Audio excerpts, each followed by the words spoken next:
One of the guys that Baker Mayfield is throwing to, and young guy, late round pick, 6th round pick last year, Donovan Peoples-Jones, and he has certainly impressed the Browns with the way he has performed, at least early in training camp. Most rookies, there's a learning curve, and Jed obviously was in there play number 1 and started the whole season, but I'd say that's pretty rare across the league. Once you get out of that first round, top 15 guys, you typically have guys that you're working into the lineup and their roles grow throughout the season. I think Donovan's a great example of that. And again, a really smart player, a conscientious kid that we could put in there and trust him to do the job. And he's certainly earned our trust over the course of time. And Jeff, he's ascending. He's a guy that he came in and early in camp he made it pretty clear he's gotten better. He's gotten bigger, faster, stronger, and better.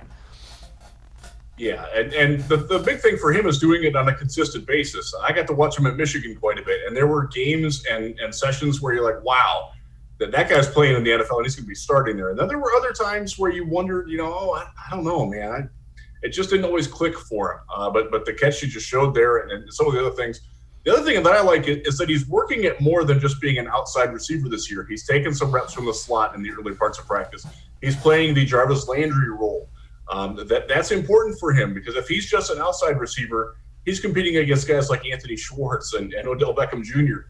And he's not that caliber of an athlete. He's close, but he's not quite there. But if he can do more, if he can line up all over the formation and play those the X, Y, and Z receiver roles, that makes him invaluable and indispensable to the offense. And that's, I love the guy.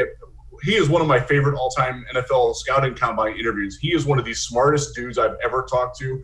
He's a very bright guy. His father is a surgeon. He can become one when he's done, there's a lot going on with him. And I'm glad to see him focus and doing well because he's a guy that's very, very easy to root for. Yeah, and he's a big target, gives Mayfield that big target that some of the other receivers do not have that physical presence.